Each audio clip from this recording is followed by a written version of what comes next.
Right. Those election amendment laws, those we told you about last week, the agreements, disagreements, the next point of political contestation. This is Afro Political.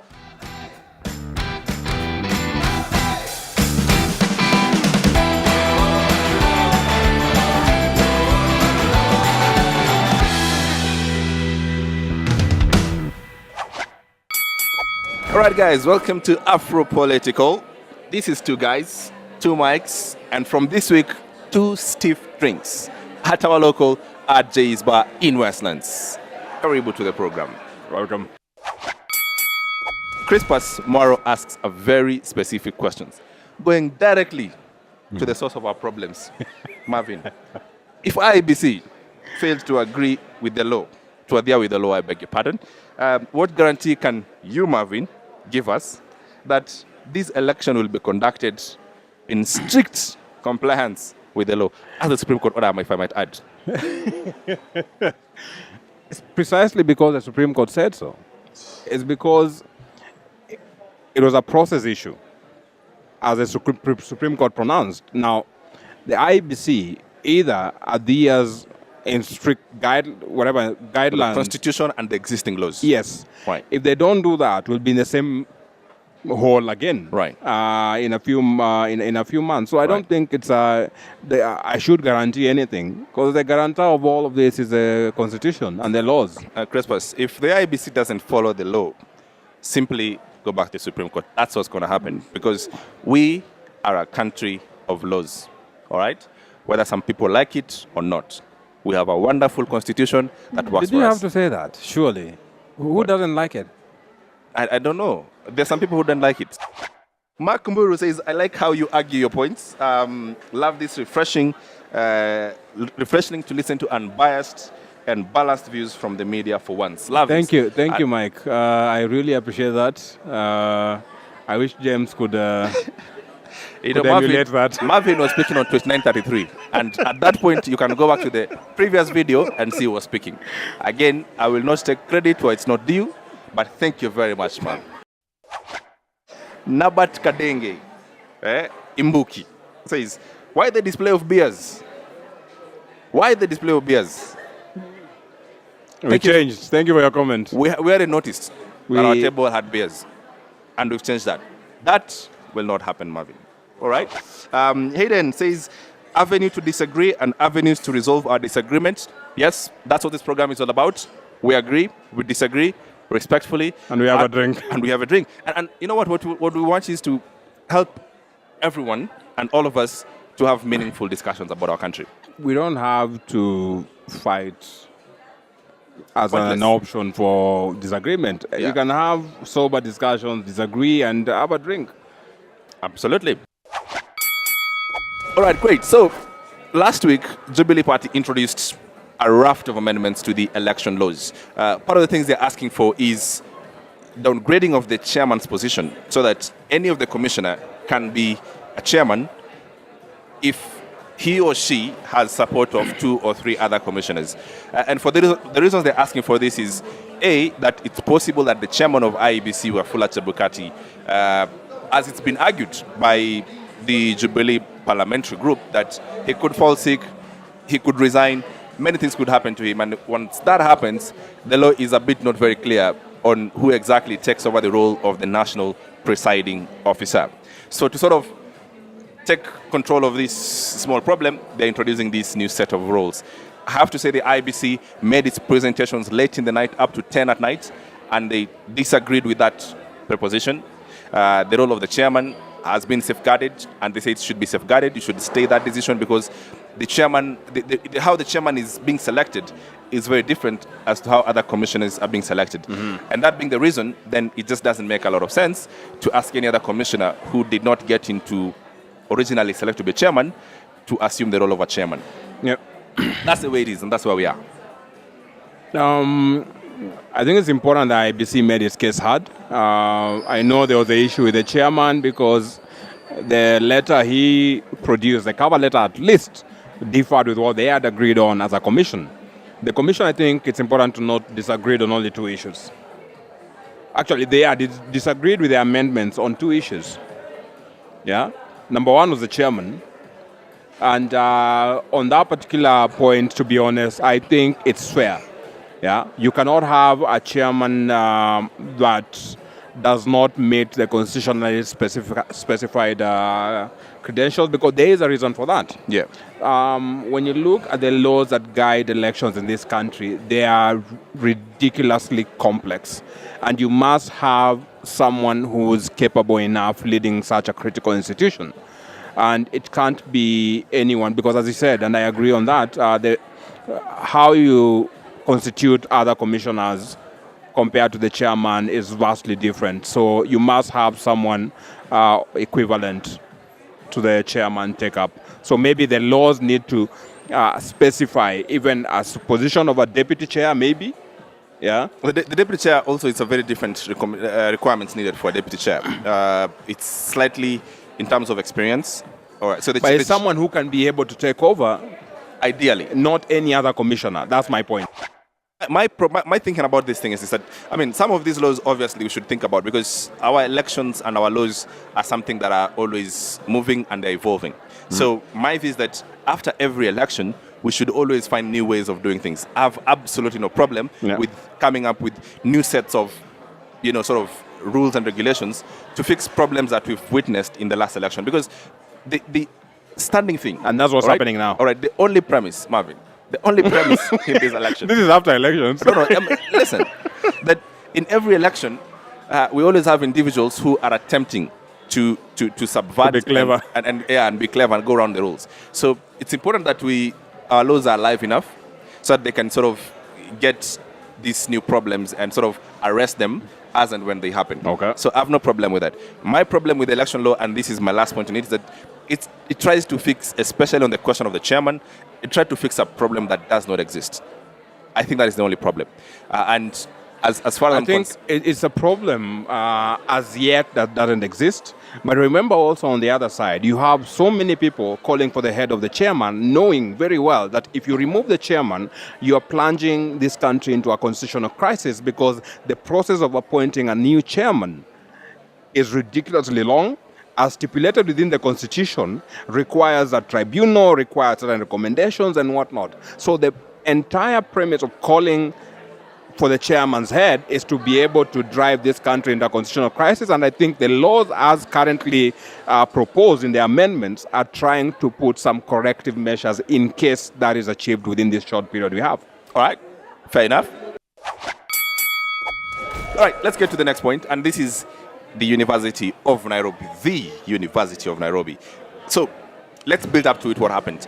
Monday, there was this publicized protest by the opposition who are using their democratic right, all right? And the University of Nairobi students.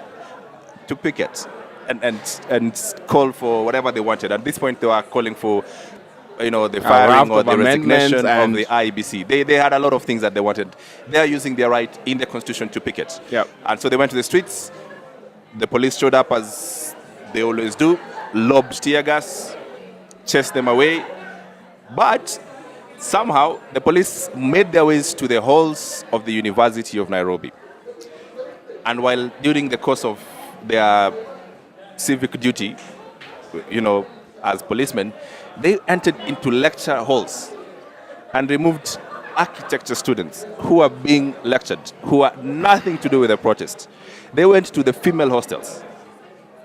They went to the male hostels, beat up students, frog-marched them from the university. This whole ordeal was captured on numerous cameras and was sent out for the public, and the public had to see. Now, the next day, the University of Nairobi was closed down. Obviously, fearing, the students coming up to, again, make their displeasure known. The question is this, Marvin, that whether we like it or not, we have to protect the civic duties and civic liberties of Kenyans. That we must allow and say that to protest and to go out and make your displeasure known is not a crime and it's not unconstitutional. What we do with the police, by lobbing tear gas and by the images that we saw, what I think it does, it is criminalizes this right and this freedom that Kenyans have in the Constitution. For me, what I'll say is this. The students are tools that are being utilized for precisely the same outcome that we saw. Yeah?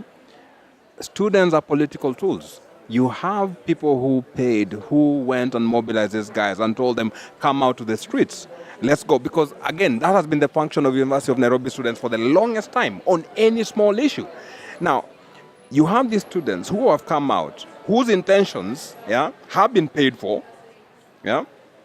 You have rocks being thrown because at the end of the day, I have never seen the reason you have traffic jam in the entire of Nairobi when University of Nairobi students are the University of Nairobi. You should not be that proud. So when they're protesting, it's because it's never peaceful. That's why everybody runs away from that particular side of town. The fact that there were rocks that were thrown, the fact that there were people's vehicles that either were, stoned or there was traffic jams and all these things. The fact that all these things happen could be true and could be proper. Yeah. And those are criminal activities. Yes. All right? Can we agree on that? Yeah. Now, what is the job of the police? Unless we are saying we live in a lawless state, whereby we don't follow rule of law, all right? Whereby we cannot arrest a criminal and take them through the judicial process. There was overreach. Yeah. Can you repeat that? There's a micro problem. Can you repeat that? By the police. Yeah. I think you're ready to move to the next point. That admission is important, Marvin. But which I'm not.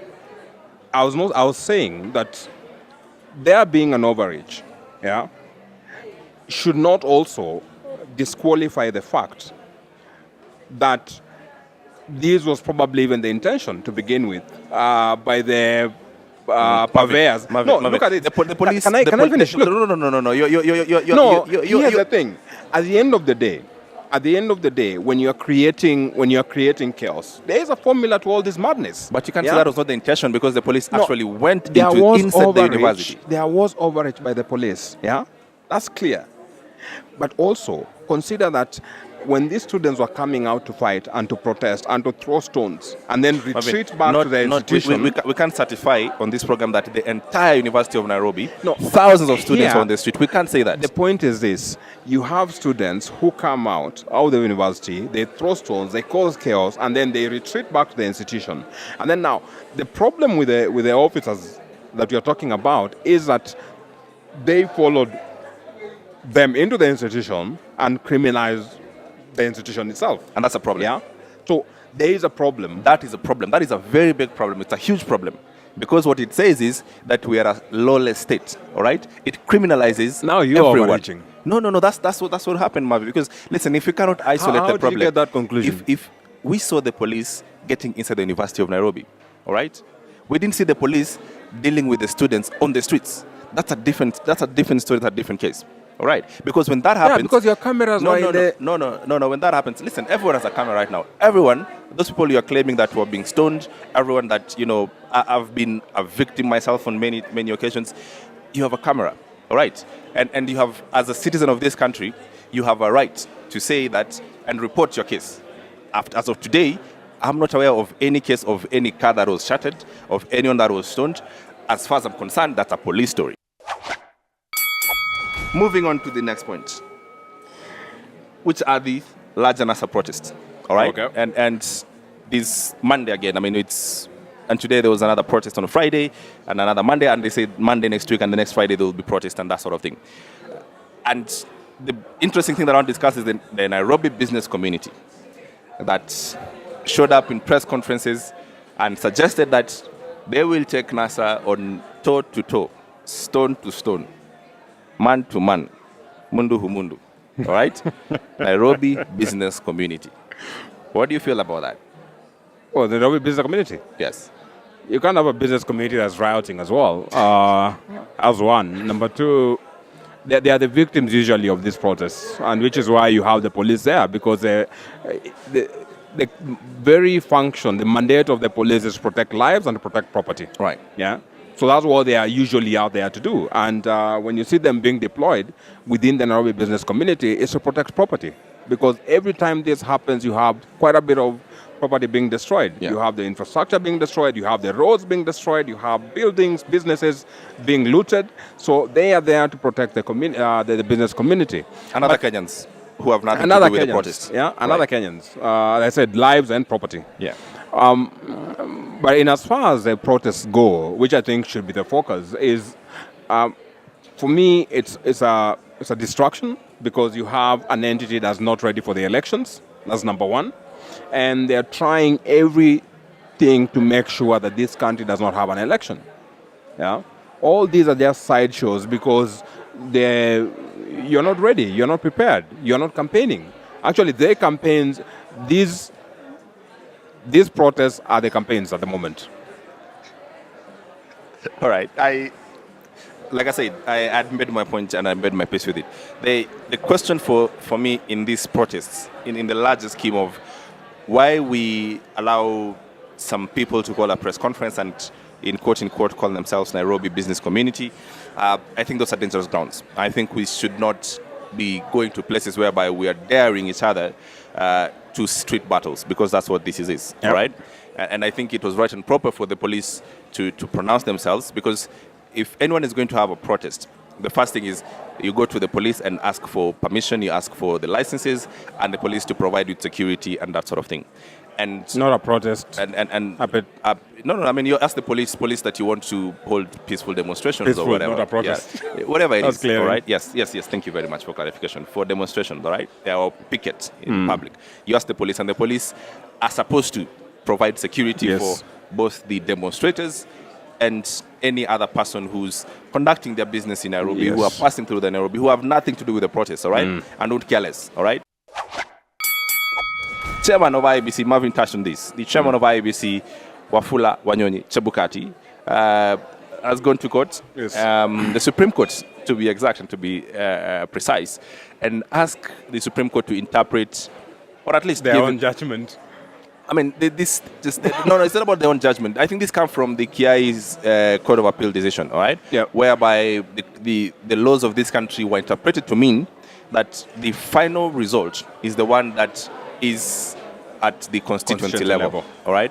And no one can change these results from the presiding officers, from the 40,883 polling stations streamed to the constituency. Yes. No one can change them. And they are streamed to the constituency, 290 constituencies, which are streamed to the national center, which is Bomas. And then Wafula Chebukati, all he does is tabulate these results and completes a Form 34C and announces a president with that result. Now, Chebukati goes to court and says, hang on, there's a problem here.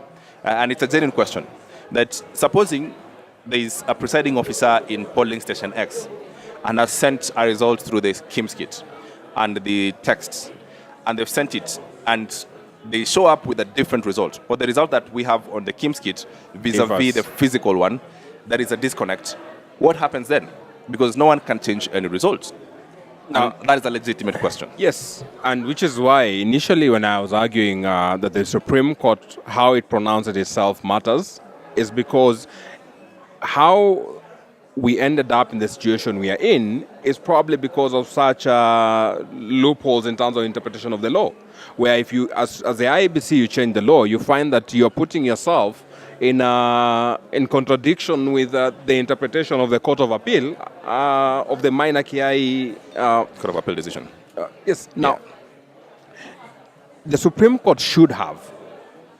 When I said they needed to be very specific in terms of how they are instructing the IEBC to conduct themselves, these are some of the things they needed to have cleared out, and which is why you find the chairman is seeking interpretation, because within the electoral laws, you are allowed, rather the commission is allowed to change the results based on the results that have been sent via the KIMS kit, and the manual forms. But if you are not allowed to change those results as is, and you find that you have improper results at a polling station or at a constituency level, and they have to be transmitted as such, and then they play part into the announcing of our president-elect, you have a problem, because again, you'll go back to the Supreme Court and say these were improper. But Okay. you have not given the IEBC corrective mechanisms. The reason why this law is there is because in 2007 specifically, we changed all the results between the polling stations and by the time the results go to KICC, which was the National Tallying Center. And that created a huge mess because we could not verify the results were at the polling station, which were, people would say there were different results, vis-a-vis by the time the presiding officer, the returning officer left the polling station to the time they go to the National Tallying we Center. are back in the 2007 situation with this? In many ways we are, because Yes. what we've done with the electoral laws is to provide security into our system and say that we're going to have a KIMS kit that is that has few things. One, it has an IMEI number, all right, so that this KIMS kit can only produce a result from this polling station. Then you're going to geolocate and fence it so that you KIMS can kit, send yes. results Only from that polling station. polling station, that location. Then we went a step further and say every polling station should give us a GPRS coordinate so that this we know that we can locate. After this KIMS kit has sent a result, it sent it while it was within this polling station. All right? And all these were securities so that we can, all of us in this country, can at some point verify that these results were sent at certain time from certain locations. To be honest, I don't think Uhuru Kenyatta had 40,000 agents. I don't think Raila had 40,000 agents. All right? I didn't. And for argument purposes, I don't think they need them. All right? I think what we need is a process whereby we can... democracy has to be seen. We can, at the very least, my point is at the very least, if Kenyatta had problems with a remote vote that belongs in a very stronghold of Raila Odinga that he didn't have agents, his recourse shouldn't to be having an agent in that place. That we should have a security system that can say, guys, I just need to know that KIMS kit when it sends the result and to the servers and be confident with that. For me, the biggest problem is the human element. Yeah? Because at the end of the day, all of these guys who work for the IEBC, who are working as returning officers, Right. yeah, presiding officers, these guys have political leanings. Yeah? They voted. We shouldn't And allow them. no. We shouldn't allow them to bring their political leanings precisely, into an election. that's what Marvin went to great lengths and spent so much money. This election will spend 50 billion You are shillings. assuming This is the most expensive election in the world, Marvin. Is that 50 billion correct morals? No.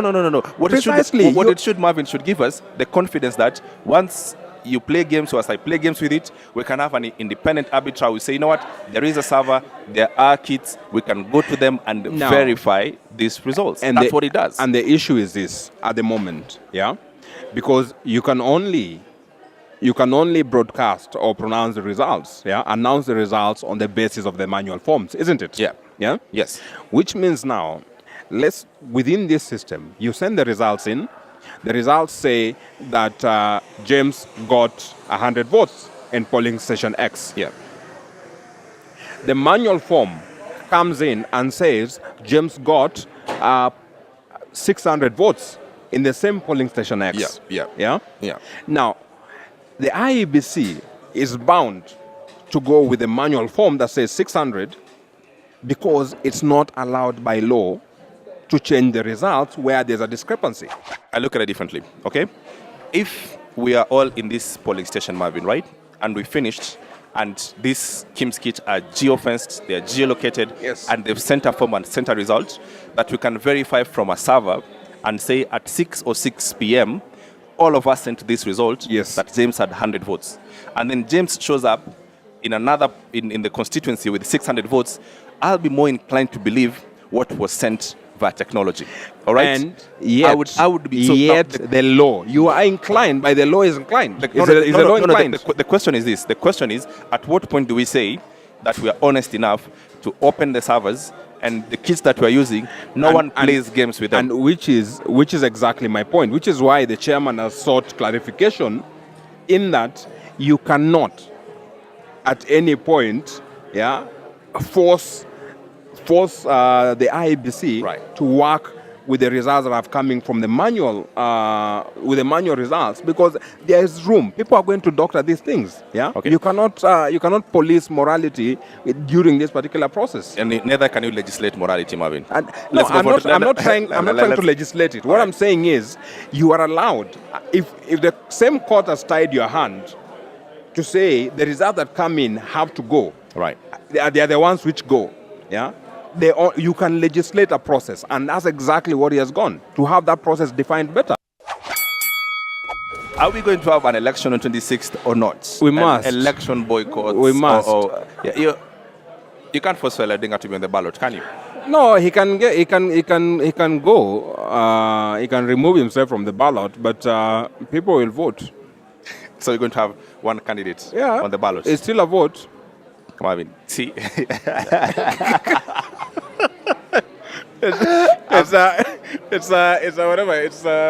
for the willing. Elections for the willing. So the problem we have is this, that Raila Odinga and NASA are dissatisfied with the process, or the irreducible minimums have not been met. The conversion still goes on. There's all no right? compromise that has irreducible minimums. They've had, I mean, we are laying the stage for it, all right? Okay. And this is a topic I'm sure that you're very willing to jump into, so I'm going to give you the 1 minute to go through it. They're saying that certain things must happen, all right? They are unhappy with some returning officers, some electoral officials inside the secretariat who they claim to have had a hand in messing up the elections. And from where they sit, it's almost impossible for them to go through this process with these same guys still occupying these same seats. If they'll have the same problems after these elections that they had with the August 8th elections, they still have the same recourse, which is the Supreme Court, which will pronounce itself on the process. Yeah. So if there are any issues, the Supreme Court has shown that it's willing enough to actually. Am I noticing a change of heart? You know, that now you're much more interested in the process, that the process is wrong. I've always been interested in the process, man. Right. Not the numbers. No, the numbers, I know what the numbers are, yeah? But now what I'm saying, because the Supreme Court called into question the process, so we'll work within the guidance that the Supreme Court provided. And they should also work within the same guidance, because the Supreme Court said we will work with the IEBC. That's number one. Yeah, the IEBC will run the elections. Right. Yeah, they said there was no criminal liability. Yeah, the process, they defined how it should be done, and which is why you found the chairman where he found a problem or a question within that particular process. He's gone back to the Supreme Court for interpretation. Now, having said that, you cannot have now one party saying that even though we won as per the Supreme Court, yeah, we want the rules changed to suit how we feel. Part of the big reason why this election was nullified was that the forms did not have security features. Yep. All the forms did not have security features, all right? Other forms were signs, others were not, all right? Do you agree? That was part of the process, part of the problem. Now, the person who was in charge of these forms did swear an affidavit to the Supreme Court and laid a claim and said all the forms do have security features. Okay. Deliberately misleading the court. All right? The court went and found out that these forms, some of them did not have security features, some of them were not signed. And that was problematic for them. Is it too much to ask that people like that, okay? And I'm using that as an example. All right? People like that. Is it a problem to ask people like that not to have a hand in this next election?